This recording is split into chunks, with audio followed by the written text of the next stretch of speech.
The predator was finally dead.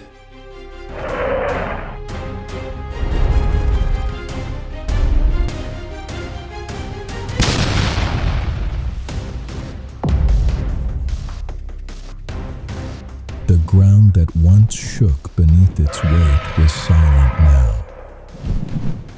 Its lungs no longer pulled air, its eyes no longer searched for prey. One brutal truth defines this moment. The most feared hunter of its age had fallen. And yet the most terrifying part of the story is not how it lived, but what happened after it died. Here is the shocking fact most people never consider. In rare and dangerous ways, a predator can become more lethal after extinction than it ever was alive. How can something without breath still kill? And by the end of this video, you will discover the exact process that turned death itself into a new weapon.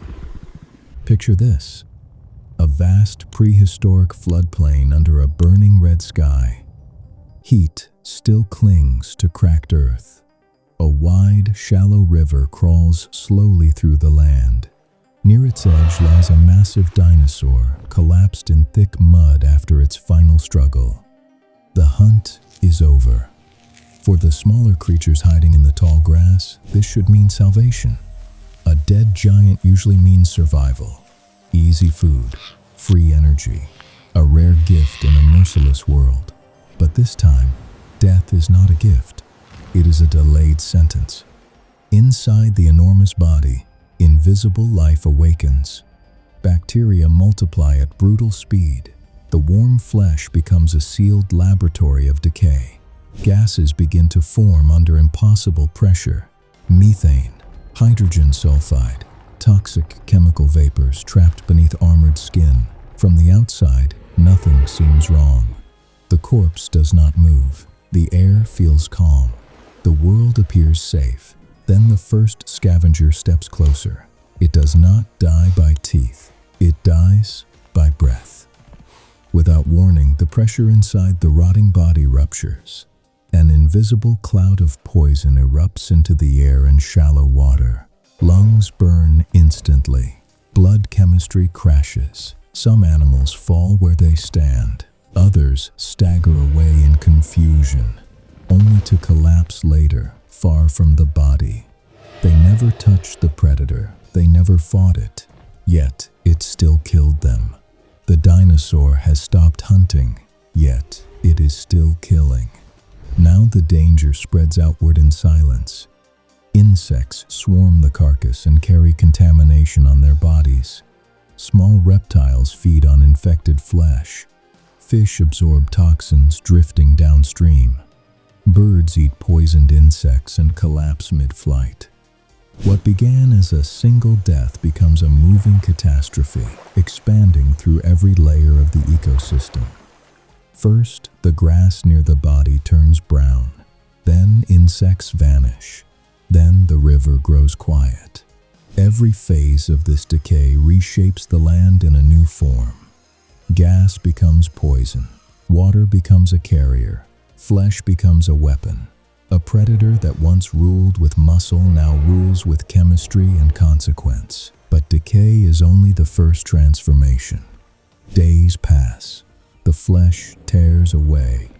Bones emerge beneath the relentless sun.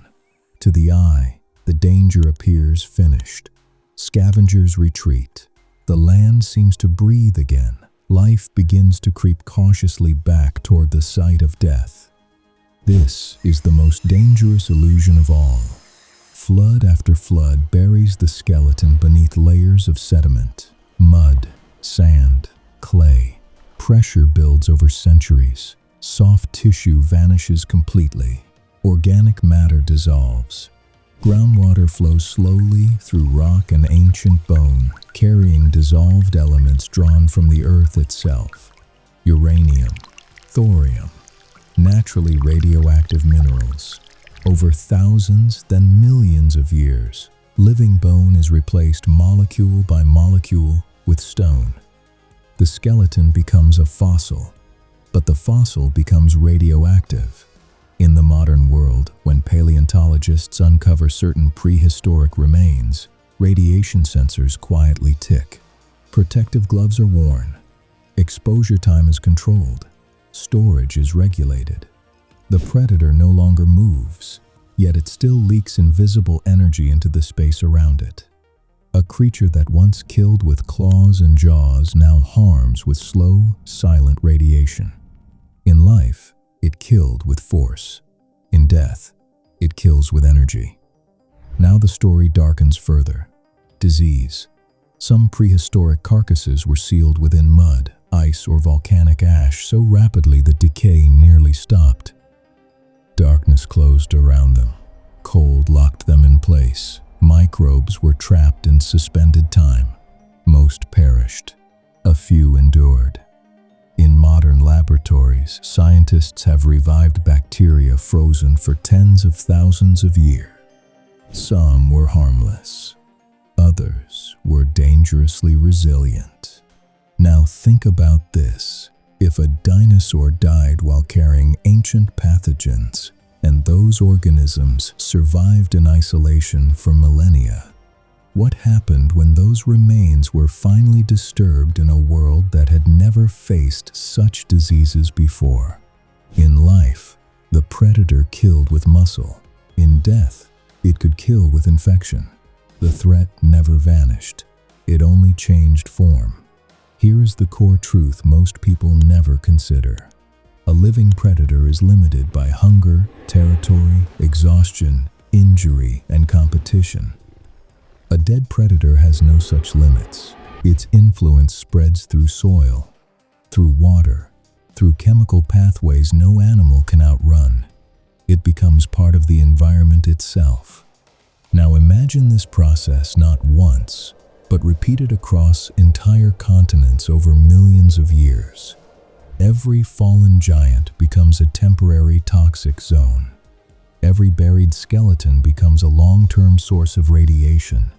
Every sealed carcass becomes a biological time capsule waiting to reopen. Extinction did not erase these predators. It rewired them. Across the modern world today, fossil sites still alter the chemistry of the land. Soil near ancient remains carries shifted mineral balances. Plants absorb those elements.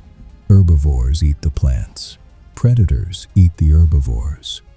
Traces of prehistoric death move slowly upward through living systems, linking ancient consequences to modern life in ways most people never notice. The influence is subtle, almost forgotten, yet constantly present. This is where reflection becomes unavoidable. We imagine extinction as an ending, a clean erasure, a full stop in the story of life. But extinction is not always disappearance. Sometimes it is only transformation into a quieter, slower, and far more permanent form of power. The predator vanished. The consequence remained. Long after our cities collapse into dust, fragments of our age will still move through the planet. Plastics will drift through oceans. Radiation will remain locked in stone. Toxic chemistry will linger beneath forgotten land. Future life may never know our names, but it will inherit our aftermath. That is the real meaning of becoming dangerous after death. Not through violence, not through hunting, but through consequence. If this story made you see prehistoric death in a new way, tell me in the comments what human creation you believe will outlast us all. And if ancient mysteries like this still pull you in, like this video, share it with someone who loves forgotten worlds, and subscribe so you do not miss what comes next. In the next story, we will uncover a creature that did not just survive extinction, it may have learned how to escape it.